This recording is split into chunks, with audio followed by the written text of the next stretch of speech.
Bonjour à tous, Ludovic Leclerc, votre analyste pour belgianinvestor.be. Voici la mise à jour en vidéo de mon avis concernant l'euro-dollar. Alors, cette analyse se fera pour la semaine du 3 août 2015 en collaboration avec FXM sur une plateforme MetaTrader 4. L'information habituelle sur les risques pour vous avertir que le marché comporte des risques de perte et n'est pas adapté avec le profil de l'investisseur. C'est à vous-même d'évaluer vos propres risques. Je ne suis pas là pour vous conseiller dans vos opérations.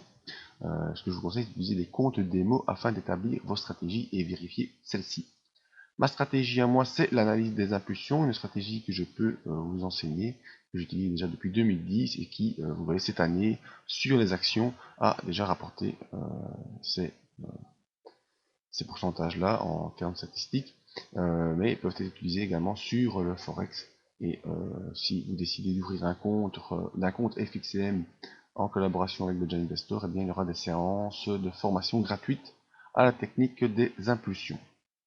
Mais passons immédiatement à l'analyse de notre euro-dollar en unité journalière. On voit la grosse décrue qu'on a connue sur l'euro-dollar depuis le mois de janvier.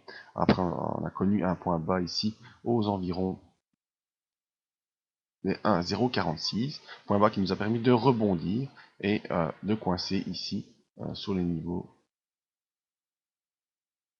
des 1,1464 environ. Donc on est coincé pour l'instant dans ce range.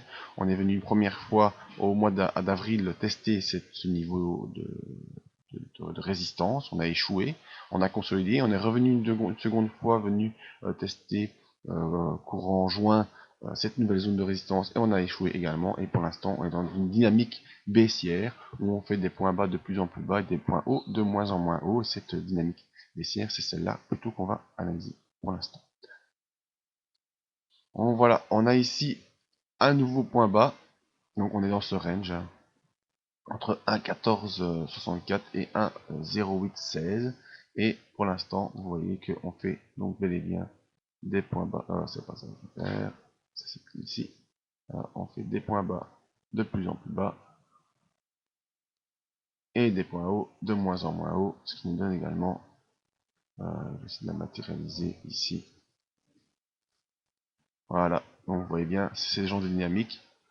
Point haut de moins en moins haut. À chaque rebond, le point haut va de moins en moins haut, mais à chaque consolidation, le point bas va de plus en plus bas.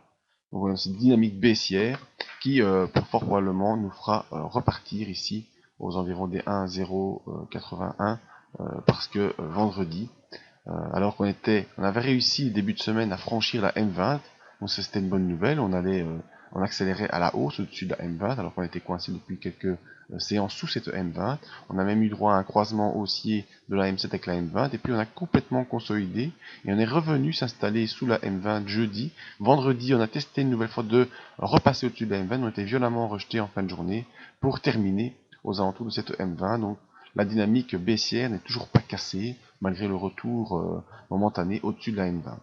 Ce qui témoigne de cela aussi, c'est le MACD. Vous voyez, notre MACD est toujours coincé en dessous de 0. On est toujours dans une phase baissière, même si on est au-dessus du signal, ce qui montre simplement une consolidation dans une phase baissière. Donc ce rebond plutôt dans une phase baissière, rebond qu'on a connu ici, mais qui malheureusement ne nous apporte pas de points plus haut par rapport au précédent.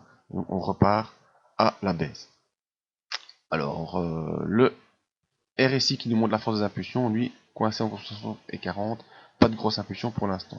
Alors, malgré ce que je vous dis, qu'on est toujours dans cette phase baissière, eh bien, il y a un petit espoir, un léger espoir, on va dire, pour les haussiers de pouvoir repartir à la hausse. Pourquoi? Parce que, eh bien, on a fait ce point bas ici, et on peut considérer qu'il n'est pas plus bas que le précédent.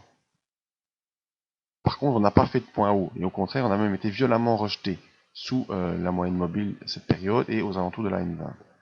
Donc ce qu'il faudra vraiment regarder au début de la semaine prochaine, c'est si on repart à la hausse pour essayer d'aller faire un point haut au-dessus des 1,11 ici. Donc on peut se matérialiser à peu près là.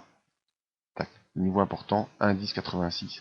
Donc si on arrive à clôturer cette semaine au-dessus des 1,1086 et qu'on sort donc de ce range baissier, eh bien peut-être qu'on pourra reprendre des vérités haussières. C'est pas le cas pour l'instant, on est plutôt dans une phase baissière. même si la séance de vendredi a tenté une sortie, donc c'est comme si on était vraiment en train d'essayer d'inverser la tendance, mais vous voyez que ça a été l'échec parce qu'on a été violemment rejeté. On n'a pas fait de point plus haut, même pas en journée, donc vous voyez que l'ombre ici n'est pas montée plus haut que l'ombre précédente. Donc on n'a pas réussi même en journée à faire un point plus haut, et en clôture on est revenu clôturer fort bas. On a été violemment vendu en fin de séance. Donc voilà, on voit qu'il y a des tentatives haussières qui essaient de se mettre en place, mais pour l'instant c'est l'échec. On reste avec des bandes de Bollinger qui sont plutôt orientées à la baisse. On reste sous les moyennes mobiles avec des indicateurs qui sont pas du tout haussiers. Au contraire, le MACD est sous 0 et le RSI, lui, ne montre pas de signal de hausse. Donc voilà, il faut attendre le départ d'une impulsion sur les unités inférieures, unité 4 heures.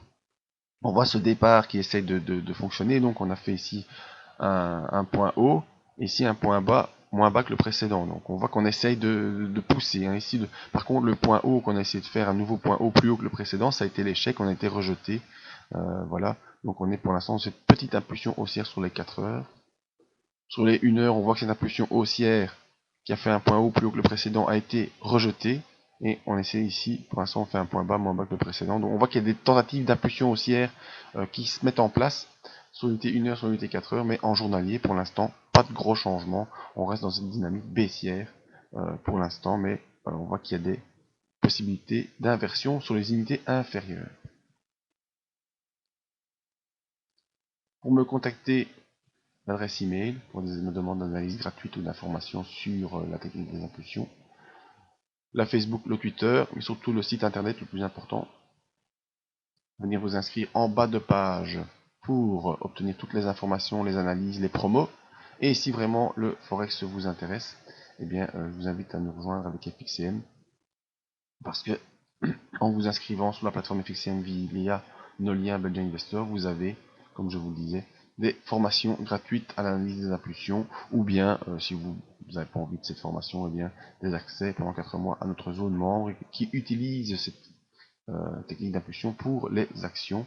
Et les formations Forex commenceront au mois de septembre. Merci à tous, à tout bientôt.